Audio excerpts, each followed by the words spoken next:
The speaker is getting into rejection, dating, and why trying to look unbothered can cost more than people admit. Things.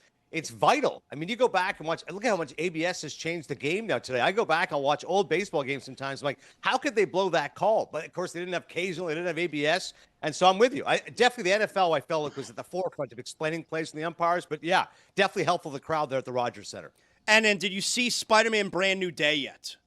No, and this will upset you, Zaz. I think you're more into superhero movies than I am. I generally have superhero fatigue, so my cousin bit the bullet for me. He said, listen, I'll take your kids rather than you having to go stomach it. And afterwards, I asked my kids, they loved it. They go, oh, it was so great, Dad. And I asked my cousin, he said, definitely would not like it. It was too long. It was, too much of the same crap over and over. But it's gotten good reviews, generally speaking. Of course, it's made a whale of money. What did you think? I thought it was great. There's exactly one person, because it's 98% on Rotten Tomatoes. There's exactly one person who did not like this movie. It's Mike Ryan.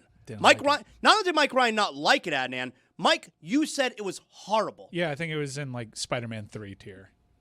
Wow. It was way too long. Considering that's the last movie before the big Avengers movie, it did very little, I thought, to set that up.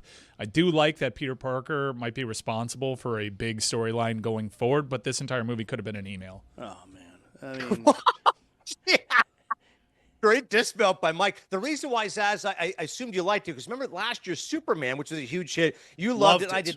Yeah, right. And I did not like it. So I was like, you know what? This Superman is probably going to be more of the same. Let me ask you this then. What was better, last year's Superman or this year's Spider-Man? Superman. Superman. I mean, at the time that I saw Superman, I said it's my favorite superhero movie ever. Like, I was so high on it. And why is that funny to you? Why is that so funny? Why can't it be my favorite? Absurd take. That's an absurd take, Zaz. Even you can realize that is an absurd take. I'm allowed to have anything I want to be my favorite anything, right, Greg? You can even wear a red T-shirt if you want to. And then I look good. Red's a good color for me, right? Red is a good color for you. I hope you have the trunks as well matching, but at the very least, red. Not everybody can pull off red. Resurrect the red. That should be the slogan of this summer. Along with Summer of Leguizamo, resurrect the red. I knew it.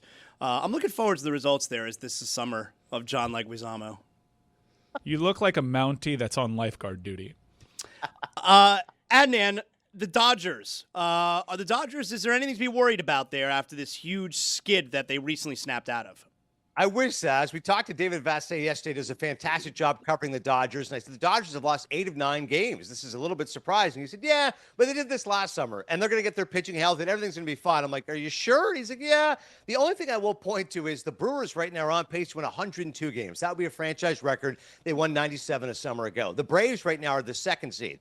It would be fascinating to see, as my colleague and friend Matt Vasgersian pointed out, if the Dodgers are the 3rd seed, and if the Padres can squeak in as a 6th, Padres-Dodgers would be an unbelievable wildcard series. And as you guys know, it's just 2 games. You're telling me the Padres can't win 2 games after making some reinforcements now, acquiring Robbie Ray and Casey Mize, and the fact that their offense is now better. Manny Machado, Tatis has found it, Jackson Merrill. So I'm kind of hoping the Dodgers slip a little bit to a 3 seed. Maybe the Padres can punch them in the mouth and get a little bit of a surprise. But no, I'll say this for the Dodgers. Skubal pitched last night. It was okay, right? 5 innings, gave up 3 runs. Wasn't great. Caglione got to him a little bit. But Blake Snell pitches tonight. He might be their most vital starter. He hasn't pitched in 3 months.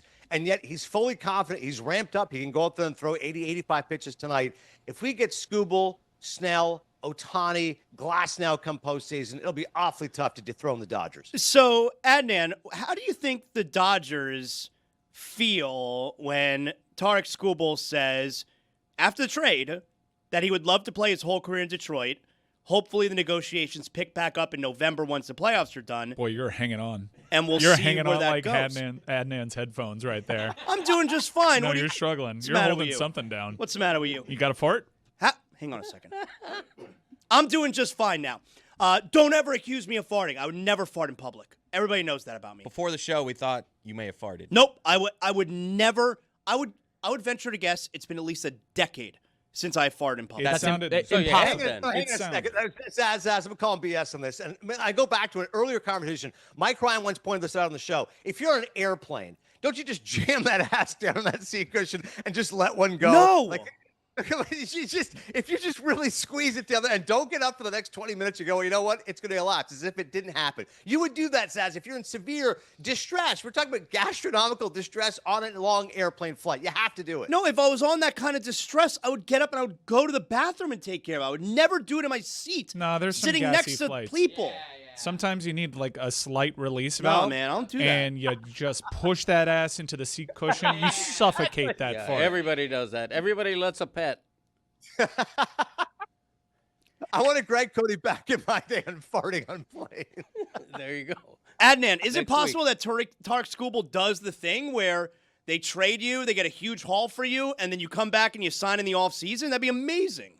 Yeah, it would be, Zaz, but it seems to never happen. Never If Tarik happens. Skubal- Right, if Tarik Skubal wanted to be there, well, he could have signed, right? It's called a hometown discount. I am sure the Tigers approached him at some point this offseason and at some point in the regular season and say, what would it take to get this deal done? What are the parameters? Probably 10 years, $350 million. It's in that ballpark, right? Yamamoto got $325 million, and we all saw how unbelievable it was for the Dodgers against the Blue Jays in the World Series. So clearly, Skubal is represented by Scott Boras. And we know one thing about Scott. He's not going to get cheated $1. He likes to take his guys to the open market. So could he re-sign with the Tigers? Yeah, but it's going to cost them $400 million. And I just don't think they have that kind of cheddar.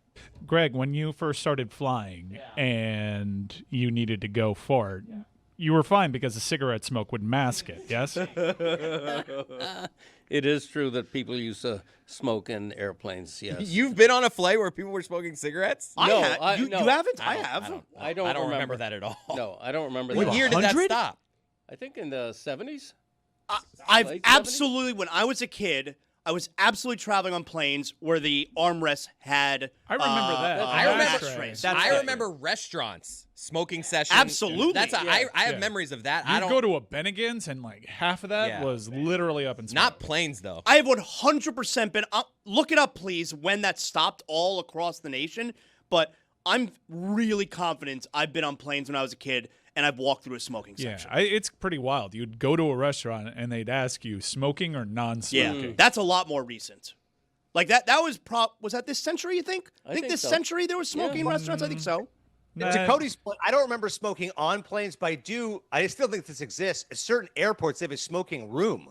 Like in Atlanta, you'll walk by and it's just a cancer ward. It's incredible. You look in, it's just a haze of smoke. People just sucking in that I cigarette. know. It's funny. They're the modern lepers, those people in those when did rooms. Mrs. Doubtfire come out? Because that was pretty much the end of smoking and non-smoking. That was like 92, 93. So because yeah. that's how she got away with it. Remember, she asked smoking like when she was asked. Well, he was asked. I don't know. It was very confusing. Tom. Smoking on airplanes banned for flights under 2 hours was 1988.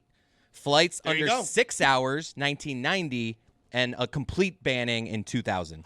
So again, I have 1,000% been on planes where there's been smoking. Then, yeah. That's incredible. In the 90s, you could still smoke in a Yeah. plane. The complete ban did not come till 2000. I kind of miss those days now. You just have a lighter and you're playing with fire on the airplane, and then you're doing something that elicits smoke It's even on a plane. Even the restaurants thing is crazy to me. As if like the non-smoking. Do you think looking unbothered protects people, or does it just keep them from being honest? Leave your take in the comments and like and subscribe for more clips like this.